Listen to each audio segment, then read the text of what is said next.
인간은 동질성으로 모여져요. 동질성으로. 반대로 말씀드리면 동질성이 없으면 그 모임을 존속시키기가 쉽지가 않아요.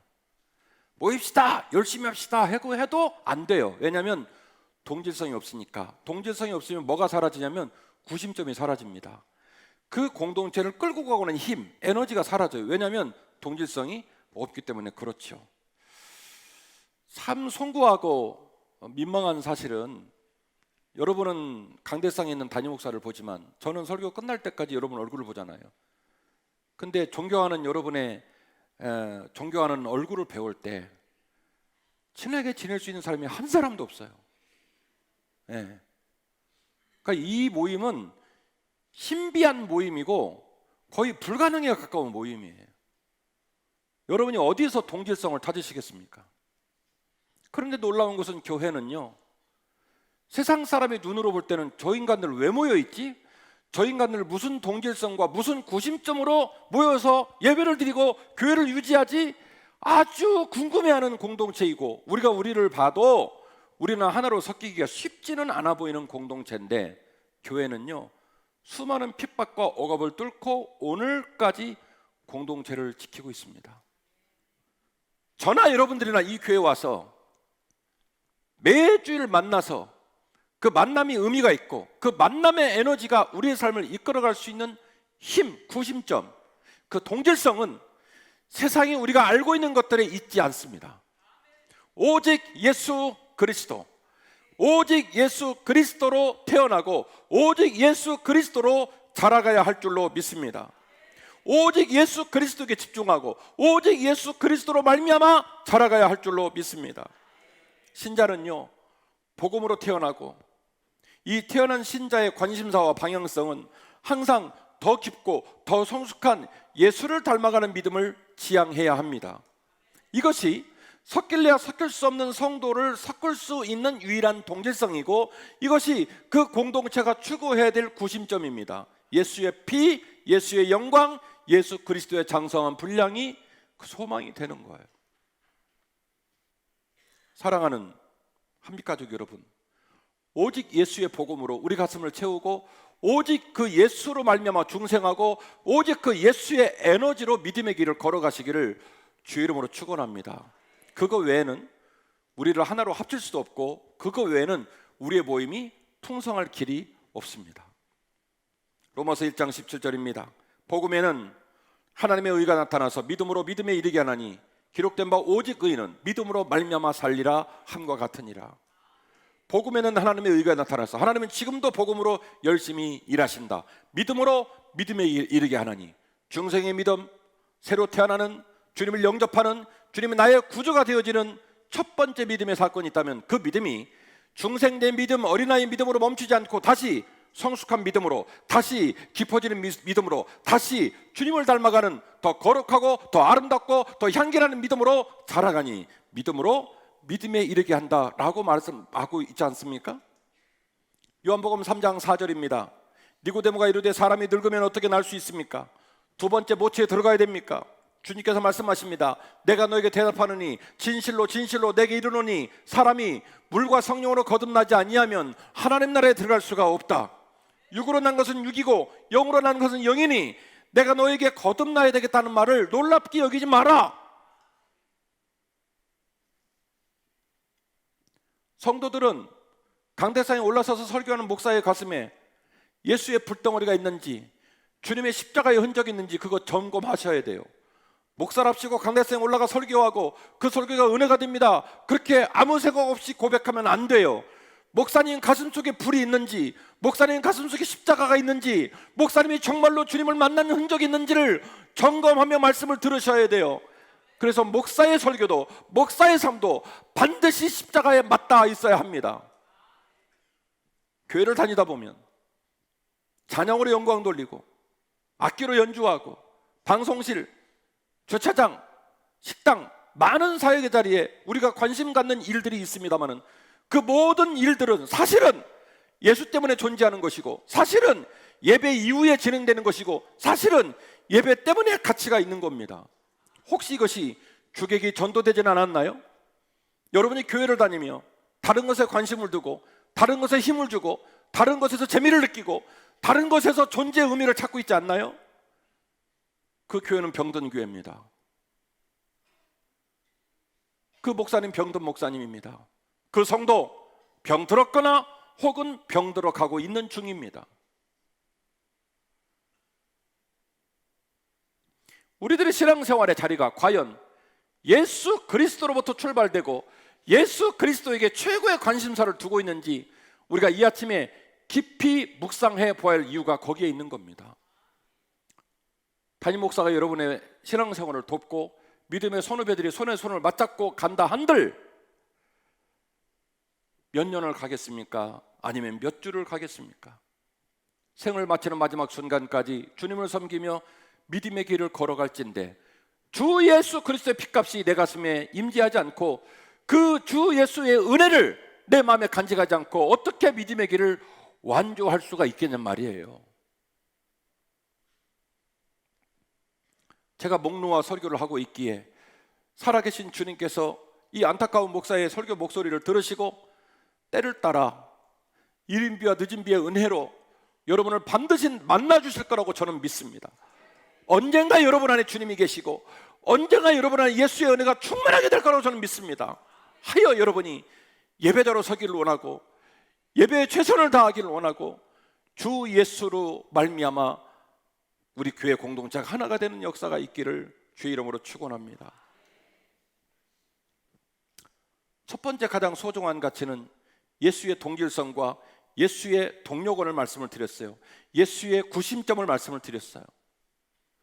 그리고 이제 그 동력원을 장착한 채로 신앙생활하면 문제가 있을까요? 있을까요? 신앙 질문이 어려워요? 신앙생활이 어려울까요? 어려울까요? 신앙생활이 시련이 있을까요? 있을까요? 어렵고 있고 그렇습니다. 왜냐하면 우리는 태생상 뱃속까지 뼛속까지 죄인이라 그래요. 여러분 다른 사람 때문에 스트레스 받아요? 받아요? 제 질문이 어려워요? 여러분 다른 사람 때문에 스트레스 받아요? 받아요? 대답은 잘하시네. 그러면 제가 정답 말씀드릴게요. 그 말을 하고 있는 여러분 때문에 다른 사람도 지금 겁나게 스트레스를 받고 있어요. 피차 피장파장이요. 왜냐하면 사람들은 살을 부딪히고 사는 존재이기 때문에 공동체를 형성하고 어쨌든 미워도 고와도 영업을 하든 취미생활을 하든 밥을 먹든 뭐를 하든 같이 사는 존재이기 때문에 신앙생활이 그런 거예요. 우리는 뼛속까지 죄인이기 때문에 서로 지내는 게 쉽지 않습니다. 원래 불편합니다. 그거 만만한 일이 아닙니다. 그래서 첫 번째 교회의 교회됨을 위해서 주 예수 그리스도에게 집중하자. 주 예수 그리스도의 은혜와 중생의 기쁨이 우리에게 있어야 된다라고 분명한 걸 말씀드리고, 두 번째로는 그 가치를 지키면서도 우리가 효과적으로 부드럽게 장기적으로 벗되어 살 수 있는 지혜를 말씀을 드리려고 하는데, 같이 하십시다. 사랑은 용납에서 시작되고 지킴에서 완성됩니다. 한 번 더요. 사랑은 용납에서 시작되고 지킴에서 완성됩니다. 아멘. 성경을 대표하는 단어는 사랑이다. 그 사랑이라는 단어를 실천하는 방법이 뭐냐? 위로는 하나님 사랑, 아래로는 사람 사랑이다. 좋아요. 좋아요. 그럼 묻습니다. 어떻게 하실 겁니까? 그 사랑을. 제가 오늘 문장으로 만든 거예요. 사랑은 어디서 시작되냐면 용납하는 데서 시작이 되는 거예요. 예수의 영광을 드러내고 만유의 주 되시고 오직 믿음의 주 되신 예수 그리스도의 일치를 드러낼 수 있는 가장 중요한 노하우와 에너지가 있으니 온유함과 겸손함으로 서로를 용납하라는 거예요. 할렐루야. 할렐루야. 여러분 봅시다. 용납하겠다는 결정을 하면요, 그 자리가 천국이 돼요. 작은 하나님의 나라가 돼요. 용납을 결정하면. 근데 용납을 결정 안 하잖아요. 그러면 다 미워. 다 미워. 우리가 서로 용납을 결정하잖아요. 그곳에 희망이 있고 그곳에 기대가 있고 그곳에는 길이 보여요. 근데요, 용납을 결정하지 않으면 이제 절단 나는 거예요. 다시 한번 여쭤보겠습니다, 여러분. 용납을 결정하면 같이 지내는 게 어려울까요? 어려울까요? 어려워요. 용납을 결정했어도 어려운 건 어려운 거예요. 용납을 결정하면 갑자기 좋아집니까? 용납을 결정하면 갑자기 문제가 다 사라집니까? 용납을 결정해도 여전히 이물감이 있고 여전히 삐그덕삐그덕 소리가 납니다. 그러나 용납을 결정하는 것이 중요한 건 뭐냐면 그곳에 희망이 있기 때문이에요. 그곳에 길이 있기 때문이에요. 내가 용납을 결정했다는 것은 당신과 함께 할 거예요. 내가 끙끙 앓고 덩어리에서 식은땀이 나도 내가 당신과 걸어 볼 거예요 라고 하는 각오가 뭐냐면 용납이에요. 그래서 뭐라고 얘기했냐면 겸손과 온유로 서로를 용납하라. 아멘. 서로를 용납하라는 거예요. 이 단어가 참 소중한데요, 이 겸손과 온유로 집사는 중직자들을 용납하라. 얼마나 미치겠습니까? 하나는 용납을 해야 되고 다른 사람은 용납만 당해야 되는 거니까. 벌써 아멘 안 하시잖아요. 짜증나니까. 근데 오늘 본문은 뭐라고 말하냐면 어떤 사람은 용납을 해야 되고 어떤 사람은 용납을 선물로 받으라, 이게 아니라 뭐라고 써놨냐면 서로 뭐라고 써놨냐면 서로 용납을 하라는 거예요. 서로 용납을 하라는 거예요. 달걀인지 닭인지 따지지 말고, 선배인지 후배인지 따지지 말고, 목사인지 성도인지 따지지 말고 공동체가 되면 어떻게 용납하라? 서로 용납하라. 서로 용납하라. 용납할 수 있는 깨달음을 주고 용납할 수 있는 용기를 주고 용납할 수 있는 마음을 주면 그 마음 가진 사람이 먼저 뭐 하는 거예요? 먼저 용납하는 거예요. 손 내밀어 주는 거예요. 요즘 우리 교회 새가족이 많이 와요. 제가 가슴 아픈 건 새가족들이 정착하는데 힘들다는 거예요. 요즘 우리 한국 사회는요, 분노 조절 장애, 분쟁, 끊이지 않는 사건 사고와 사망 사고들을 볼 때 사람이 서로 지내는 게 쉽지가 않아요. 하다못해 예배 드리러 와서 자리를 앉는 것조차도 부담이 되신다고 얘기해요. 예배 안내원들이 서 계시면 그분들 뵈면 우리들은 사실은 눈을 마주치나 안 마주치나 아무 생각 없이 안내를 쓰잖아요. 그런데 이제 막 교회 오신 분들은 그분들의 선배님인지라 눈치가 보이고 어떻게든 눈을 마주치면 인사하고 싶어서 안달이는데 안 쳐다봐 준대요. 제발 좀 쳐다봐 줘. 이렇게는 쳐다보지 말고, 어디서 이렇게는 보지 말고 자애로운 눈빛으로 쳐다봐 주시길 바랍니다. 알았죠? 서로 인사하실까요? 성도님, 앞으로 서로 용납하면서 사십시다. 네가 용납하라 하지 말고 앞으로 성도님, 앞으로 서로 용납하면서 사십시다. 시작. 인사하십시오.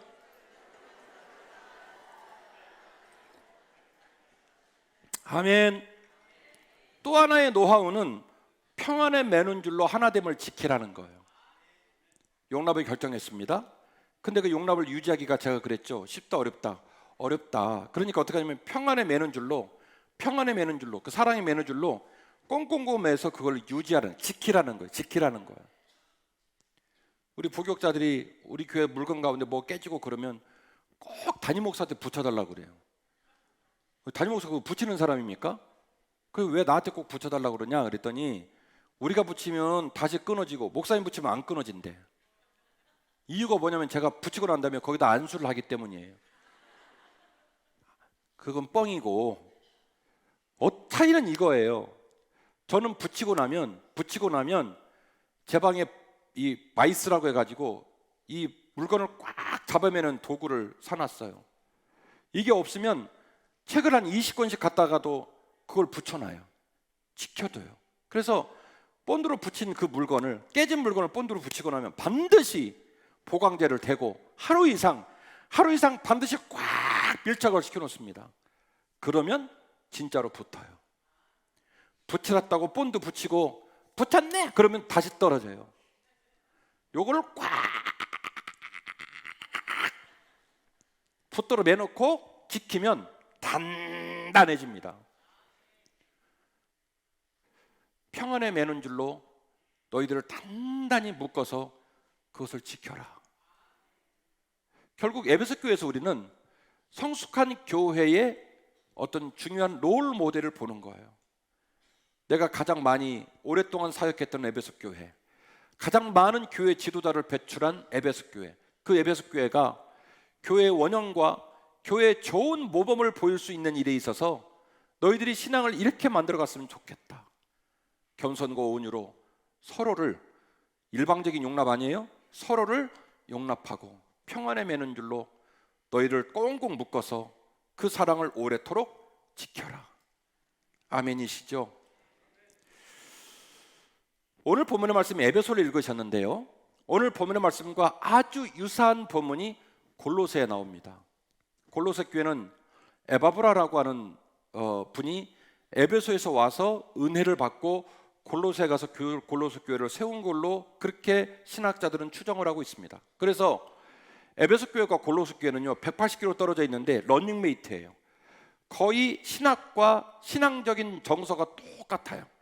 같이 가는 교회라고 보면 되는데, 이 골로새 교회에 보낸 편지에 이런 내용이 나옵니다. 골로새서 3장 12절 말씀, 그러므로 너희는 하나님이 택하사 거룩하고 사랑받는 자처럼 긍휼과 자비와 겸손과 온유와 오래 참음으로 옷을 입고, 누가 누구에게 불만이 있거든 서로 용납하여 피차 용서하되 주께서 너희를 용서하신 것 같이 하고 너희도 그리하고 이 모든 것 위에 사랑을 더하라.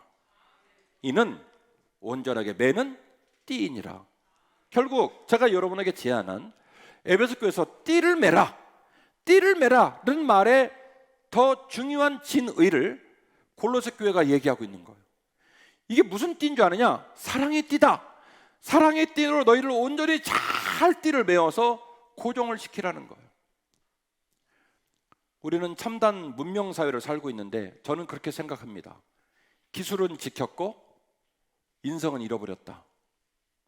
기술은 완성했고 인성은 잃어버렸다. 그렇게 생각합니다. 매주일 방송을 통해 접하는 사람들의 죽는 모습은 차마 입에 올릴 수 없을 정도로 비극적인 죽음으로 넘쳐나고 있습니다. 고독사가 점점 많아져서 혼자 아사에서 굶어 죽고, 젊은이들은 넘을 수 없는 취역의 장벽에 거절당하다가 연탄 피워놓고 죽고, 길거리에서 묻지마 살인과 폭행을 저지르고, 편의점에 들어가서 알바로 지내고 있는 그 젊은 사람들에게 폭력을 행사하고 병 집어던지고, 이게 지금 우리들의 모습이에요. 기술은 지켰고 문명은 지켰지만 인성은 온데간데 없습니다. 모난 돌이 정 만다는 속담 있죠? 돌이 모나면 정으로 깬다는 거예요. 그리고 이런 말도 있죠. 고쳐서 쓴다라는 말도 있어요. 네. 버리지 않고 어떻게 쓴다고요? 고쳐서 쓴다. 그런데 현대사회는 이 속담들이 전혀 적용이 안 되는 사회예요. 모난 돌이 정을 맞는다? 정을 왜 때립니까? 버리면 되지. 버려버리는 거예요. 모난 돌이어서 정을 맞는 게 아니라 그냥 모난 돌은 빼서 버려버리는 거예요. 고쳐서 쓴다? 왜 고쳐서 씁니까? 새 것 갖다 쓰면 되지. 버려버리는 거예요. 어디에도 용서, 용납, 기회, 그와 내가 서로 어우러져서 함께 만들어가는 수고와 희생과 그 돌봄에 대한 에너지를 쓰지 않아요. 그냥 버려버립니다. 모난돌이 정 맞는다? 정 안 맞아요. 모나면 그냥 버려버립니다. 요즘 제가 우리 젊은이들을 걱정하는 거는 많은 부모님들이 거절을 당하면 상처를 받다 보니까 자녀들한테 거절을 안 가르쳐요. 그 자녀들은 거절을 못 배운 채로 세상에 나갑니다. 근데 세상은 아이러니하게도 모난돌을 안 받아줍니다. 절대로 세상은 고쳐 쓰지 않습니다. 상태가 안 좋으면 아예 진입을 못하게 막아버려요. 모났잖아요? 빼서 버려버립니다. 고쳐서 안 써요. 이게 지금 우리의 현실이에요. 어떤 분이 쓴 책, 좋은 사람에게만 좋은 사람이면 돼라는 책이 있어요. 벌써 책 제목이 좀 세죠. 좋은 사람에게만 좋은 사람이 되면 돼.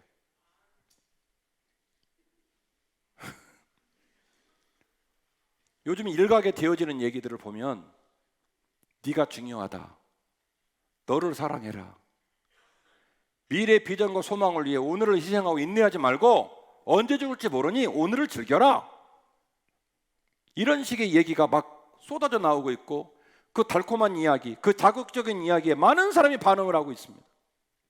근데 저는 이런 분위기가 너무너무 불편해요. 그래요, 제가 겸손하게 제 사적인 견해라고 말씀을 드릴게요. 제가 이렇게 분석해 보겠습니다.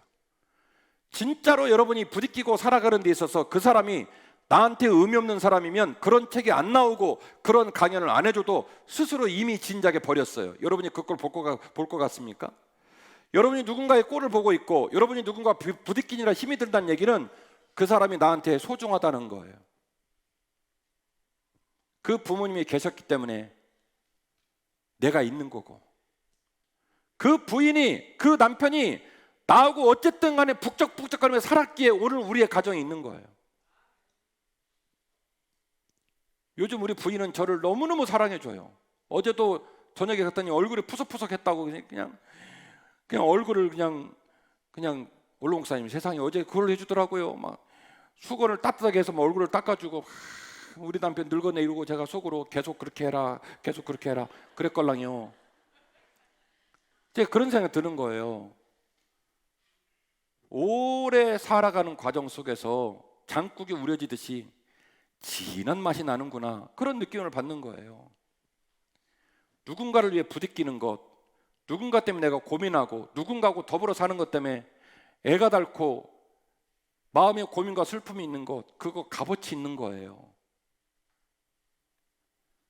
그리고 내가 그 사람을 값어치 있게 여기고 그 사람과 더불어 사느니라 부딪히면서 인내를 배우고 그 사람을 용납하고 그 사람을 존중할 줄 알 때 다른 사람도 나를 용납하고 존중하기 시작하는 거예요.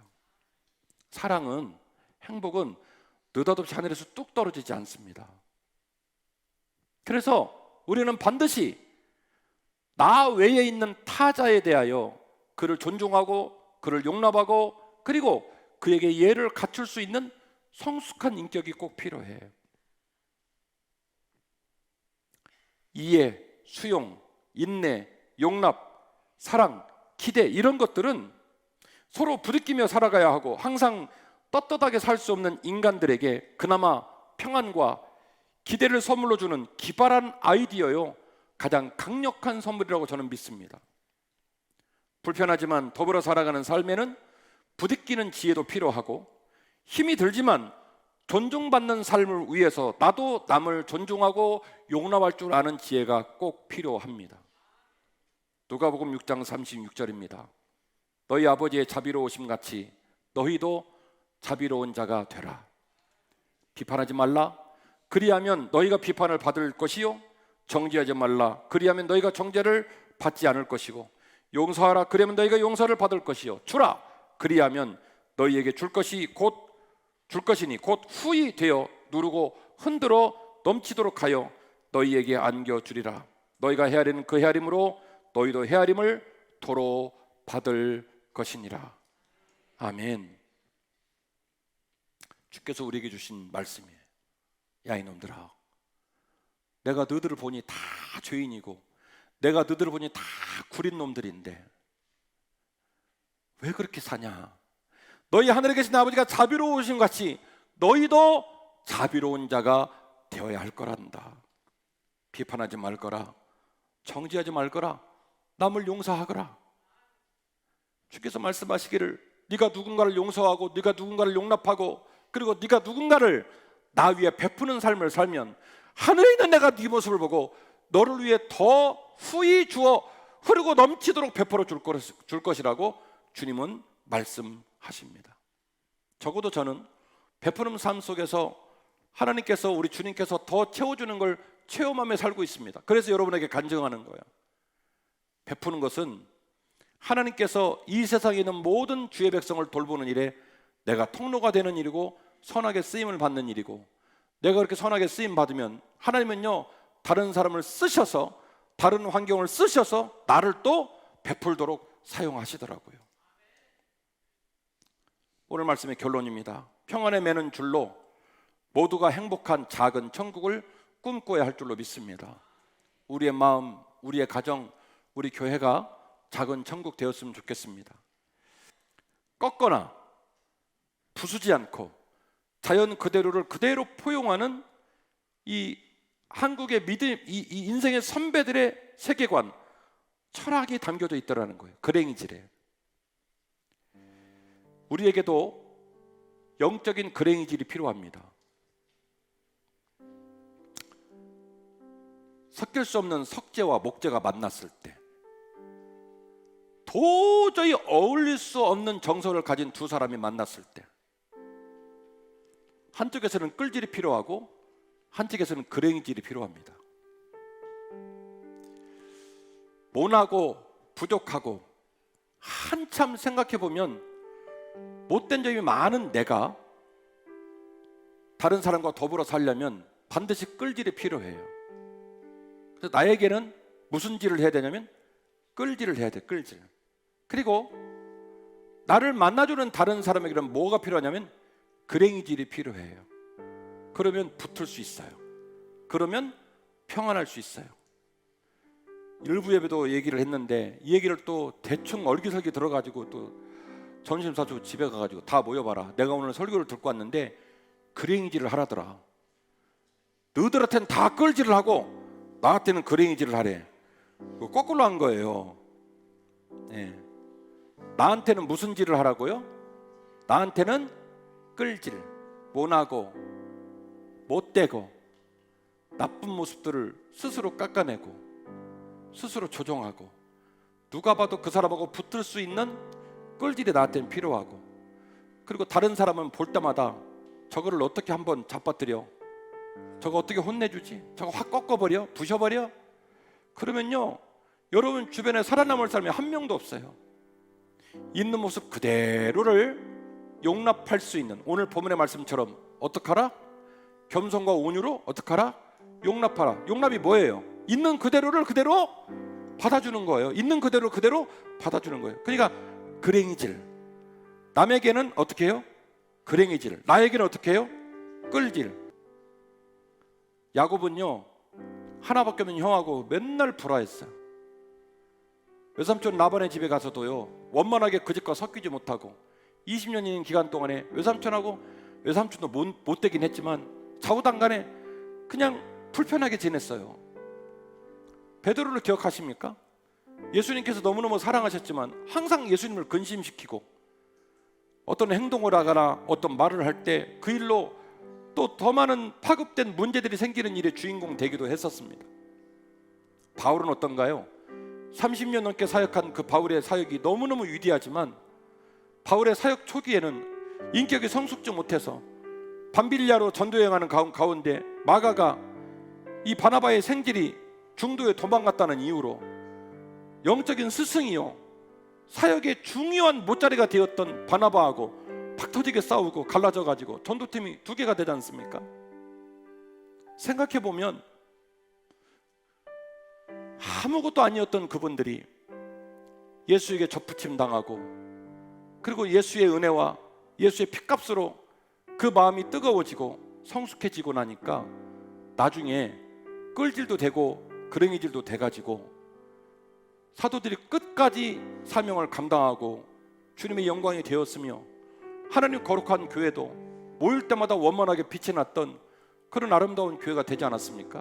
제가 다음 주에는 안디옥 교회로 설교를 하려고 하는데 지난주, 이번 주, 다음 주 계속 설교가 좀 이어지고 있는 중인데요, 지금 제가 새롭게 모여지고 우리가 힘을 내는 이 와중에 여러분에게 주고 있는 메시지는 뭐냐면 우리 가슴속과 우리 교회의 중요한 구조적인 유전자를 다시 한번 고민해보자, 이 얘기예요. 우리 교회 영적인 용광로가 되어서 모든 사람을 마음껏 안고 섬길 수 있는 교회 되었으면 좋겠습니다. 우리 교회가 잘 비벼진 비빔밥이 되어서 서로를 애틋하게 여기며 함께 더불어 상생하는 행복한 교회가 되었으면 좋겠어요. 여러분, 비빔밥 재료를 보면요, 심란해요. 전혀 안 어울리는 재료들이 잔뜩 들어 있습니다. 그런데 그걸요 잘 섞으면 맛있어요. 달콤한 맛도 있고, 오늘 점심이 뭔지 모르겠지만 쓴맛도 있고, 게다가 계란 후라이 넣으면 또 아유 맛있어요. 그래서 참기름 좀 넣고 깨 송송송 뿌리면 진짜 맛있어요. 어떤 사람은 깨를 하기도 하고, 어떤 사람은 후라이를 하기도 하고, 어떤 사람은 고사리를 하기도 하고, 우리들이 다 모양이 다르지만 함께 잘 섞이면 진짜 맛을 내는 비빔밥처럼 어떤 교회보다도 행복한 교회가 되지 않겠습니까? 오늘 설교 제목은 그랭이질 이었습니다. 성도 여러분, 부탁드립니다. 기본적으로 남을 존중하십시오. 기본적으로 우리 교회를 섬기는 공동체의 정신을 존중하십시오. 그러면 언젠가 그들도 나를 존중하고, 그들도 나를 사랑하고, 시기와 방식과 모든 가는 길이 내 식으로 안 되면 그건 잘못됐다라고 말하는 건 성숙지 못한 언어예요. 겸손과 온유로 서로를 용납하십시오. 평안에 매는 줄로, 사랑에 매는 줄로 잘 지키십시오. 그리고 그 모습이 마치 그랭이질이 되어서 서로를 보듬고, 서로를 섬기고, 서로 부딪히면서 믿음의 길 잘 나아가는 우리 모두가 되었으면 좋겠습니다.